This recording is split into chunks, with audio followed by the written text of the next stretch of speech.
Bonjour Didier Maisto. Bonjour Yasmina. Aujourd'hui, je reçois Didier Maisto, qui est donc le patron de Sud Radio, mais il est aussi la personne qui a décidé de regarder un petit peu plus précisément comment on octroie les canaux de diffusion de la TNT à propos, par exemple, de numéro 23. Il y a eu 2 livres qui sont parus depuis déjà 2 ans, le dernier il y a 1 an, ils apparaissent à l'écran, vous les voyez. J'avais envie de vous revoir aujourd'hui pour savoir ce que vous ressentez par rapport à ce rapport parlementaire qui est paru le 14 décembre, stipulant et accusant le CSA de connivence par rapport à l'octroi du canal pour la chaîne numéro 23. Ce que je ressens d'abord, c'est une satisfaction morale et intellectuelle, parce que effectivement, quand vous êtes seul contre tous et que vous révélez un scandale, parce que c'est quand même tout un système qui est corrompu, vous êtes tout seul, vous prêchez dans un désert, et à un moment vous avez des doutes sur votre propre santé mentale, vous dites tiens, mais est-ce que c'est peut-être moi qui déraille. Donc bon, là il y a eu un gros travail d'une commission d'enquête qui a auditionné 40 personnes sous le sceau du secret et du huis clos. Et puis en fait, effectivement, tout ce que j'avais écrit, révélé, du pacte d'actionnaires, à la façon de distribuer les chaînes, tout est avéré. Je ne dis pas 90%, mais 100% de ce que j'avais avancé. Donc c'est déjà une satisfaction, comme quoi il faut dans la vie être opiniâtre, persévérer et ne pas s'arranger avec la vérité. Oui, il faut pas être faut pas être un peu honnête, il faut pas avoir un peu l'esprit critique, il faut rester droit dans ses bottes. Et quand on a des valeurs, tant pis, c'est pas toujours commode. Voilà. Donc ça, c'est là pour la première étape. Deuxième étape, il faut qu'il y ait des suites. Voilà, parce que là pour l'instant le rapport est là, il y a eu quelques réactions. Et quelle sera la suite? La suite, moi j'espère que la suite sera judiciaire, qu'elle sera sanctionnée, parce que c'est quand même les intérêts patrimoniaux de l'État qui appartient à tous les Français. L'État, c'est un bout de souveraineté nationale qu'on a bradé à des fins personnelles avec des enrichissements personnels forts. Parce que quand par exemple, si je parle de Pascal Ouzelot, qu'est-ce qui s'est passé? En 10 minutes, il est passé de 10 000 € de capital, et c'est bien consigné dans le rapport, à 28 millions d'euros en faisant des primes d'émission, en valorisant quoi? La rareté de la ressource, puisque c'était 5 mois avant le lancement de la chaîne, 6 jours après l'autorisation, ils se sont réunis avec quelques copains et dit j'ai 28 millions d'euros d'actifs. Moi je trouve ça scandaleux. Et je m'étonne, je dois dire, que la représentation nationale ne se soit pas plus vite saisie de ce sujet. Je rends hommage à un certain nombre de députés courageux. Marcel Rogerond, député socialiste, Martine Martinel, député socialiste, Bernard Debré, député des Républicains, qui a fait basculer la commission, parce que les Républicains qui soutenaient M. Sarkozy, homme profondément malhonnête, qui a créé tout ce système, et des comptes doivent être rendus aujourd'hui. Il faut dire la vérité, pas parce qu'il s'en va, il y a des millions d'euros qui ont disparu. Donc ça, c'est tout à fait inacceptable. Et que des gens comme Franck Riester, un certain nombre de députés comme ça, Kert, le président de la commission, qui a torpillé, qui a eu de cesse que de torpiller tous les travaux de la commission, moi je trouve que ces gens-là sont indignes d'être les représentants du peuple. Et là il y a une forme de justice par rapport au fait qu'on montre du doigt un petit peu ce système. Oui, parce que si vous voulez c'est le système qui s'autoprotège.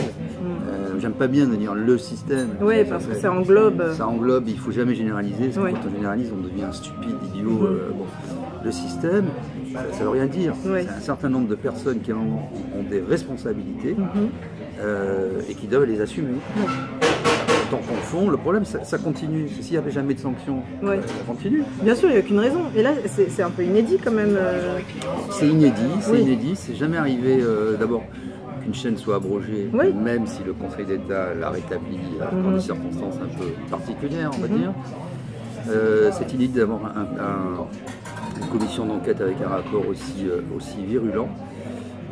Et ce qui est le plus inédit, c'est que finalement, quand vous avez les différentes auditions, parce que j'ai avancé, on me disait que j'étais cinglé, vous avez les types qui arrivent, ils vous disent pas que c'est faux. Qu'est-ce qu'ils disent? Ils disent, bon, il y a des questions de forme. Sur le fond, personne ne conteste. Bien sûr. Ils disent, ah ben tout le monde faisait comme ça. Oui, c'est normal en fait. Oh, ben, on a toujours fait ça. Voilà, c'est ça. On ne s'est pas posé de questions. On ne s'est pas posé de questions. On nous a dit de faire comme ça, on a fait comme ça. Ah, on n'a pas regardé. Bon. comme disait Plenel, la France est une démocratie de faible intensité. C'est le moins qu'on puisse dire. Oui, voilà. Et en fait, on s'habitue finalement à la faible intensité. À la faible intensité. Puis en fait, tout le monde dit c'est normal, c'est comme ça. Dans la télé, c'est comme ça. Pourquoi changer les choses? Pourquoi changer? Tout est pourri. Oui, continuons. Continuons comme ça. Jusqu'au moment où il y a un rapport parlementaire qui dit on va peut-être pas continuer comme ça. Voilà. Maintenant, il faut que ce rapport. De toute façon, je vais lui donner une forte publicité. Oui. Il va sortir dans tous les kiosques avec une préface dans quelques jours. D'accord. Parce qu'on me dit il est public, il est dans le coin d'un site internet de l'Assemblée nationale. Oui, c'est ça. Bon, c'est sûr, il est public. On peut le consulter, mais encore c'est toujours pareil, c'est l'accès à l'information, l'accès à l'eau, c'est pas parce que ça existe qu'on va y aller. Exactement, il faut la porter dans les mains des gens. Il faut la porter dans les mains des gens, devant leurs yeux, pour qu'ils se rendent compte. Et moi je pense qu'il faut maintenant que tous les Français se réapproprient la France, se réapproprient la République, ça suffit. C'est le vœu pour 2017. C'est le vœu pour 2017. Je veux dire, il y a tellement... On le sent de toute façon qu'il y a un ras-le-bol dans tous les domaines, mais les gens, des choses qui nous échappent. Mais voilà, c'est ça, c'est pas un ras-le-bol.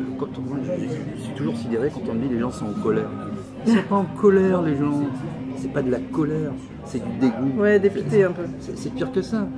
Il y a beaucoup de gens honnêtes, il y a beaucoup de gens travailleurs dans les banlieues, partout, des gens qui ont envie de s'en sortir. C'est un pays formidable, la France, qui vient de loin. C'est pas une histoire de race, c'est pas une histoire de religion, c'est pas une histoire de couleur de peau. C'est une idée qu'on est en train d'abîmer. Les gens en ont ras-le-bol. Oui. Donc maintenant, c'est l'occasion de 2017 de prendre son destin en main, de prendre les choses en main. Et si je peux modestement contribuer à ça, j'aurais accompli mon rôle et ma mission. C'est très bien. Et du coup, à travers tout ça, c'est une réponse claire à ceux qui vous disaient depuis 2 ans, mais c'est simplement l'acte de quelqu'un qui n'a pas eu qui est vexé. Voilà, là. Ça, je réponds même pas. Voilà, ouais, ça ne sert à rien. Tout ça vous donne raison finalement. C'est tellement minable. Ce qui compte, c'est d'avoir l'effet, comme disait l'ancien Premier ministre, sont têtus. Donc, l'appréciation des uns et des autres. On m'a traité, de fachosphère, je sais pas quoi, d'antisémite, j'aurais pu porter plainte, de raciste et d'homophobe. Quand on me connaît, c'est juste risible. Bon, alors après, c'est pas grave. Ce qui compte, c'est de faire avancer les choses, de renouer avec une forme d'honnêteté intellectuelle et d'honnêteté tout court, on commence par ça, et que les règles soient un peu plus transparentes, complètement transparentes, dans la distribution des chaînes de télévision. Moi, je pense qu'on ne doit pas pouvoir les vendre, ces chaînes. Oui. Je dirais, à un moment où vous avez des critères objectifs qui sont quand même draconiens normalement. Parce que tout le monde reconnaît que c'était faux, l'appel à candidature. C'est quand même, j'engage tout le monde à lire ce rapport. Ça se dit comme un polar. Les gens disent ah oui, c'était faux. Les chaînes avaient déjà leur... savaient qui on... Ils le disent. Non, c'était faux. Donc il n'y a pas de problème. J'engage vraiment tous les Français à lire ce rapport. Je me suis pincé, je dis, c'est pas vrai, il le reconnaît. Oui, en plus. Il n'y a pas de problème. Mais quand il n'y a pas de sanction, c'est un peu la... Oui, voilà, c'est ce qu'on disait tout à l'heure, ça continue, il n'y a aucune raison. L'arrogance de l'impunité. Oui, c'est ça. Les vœux de 2017 concernant la radio, Sud Radio que vous dirigez, vers quelle direction vous allez pour cette année? Alors on va dans la direction que j'ai exprimée juste avant, que les Français reprennent en main un petit peu leur destin. Alors ça passe par un peu des grandes gueules là, comme Berkoff, qui font vivre le débat, etc. Des choses plus intimistes avec Brigitte Lahaye par exemple. Oui. Je trouve que c'est quelqu'un de tout à fait extraordinaire. Joli transfuge. Qui s'est mis au service des autres, avec beaucoup d'intelligence, de psychologie et de délicatesse. Va essayer d'aider les gens dans leur intimité, ce qui est le plus compliqué à exprimer.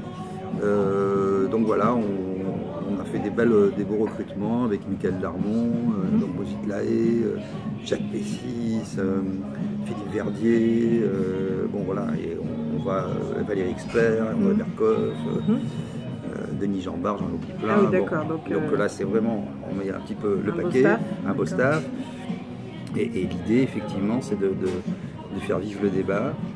Toutes les personnes, quelles qu'elles soient, issues de la société civile, commerçants, profession libérale, artisans, intellectuels, professeurs, chômeurs, jeunes, puissent s'exprimer, tous ceux qui ont des choses à dire intéressantes, et qu'on n'est pas toujours les mêmes experts autoproclamés, qu'on voit partout, qui Oui, sont qui est spécialistes très de tout et de rien. une pensée qui est la même Voilà. finalement. Qui sont surtout spécialistes d'eux-mêmes.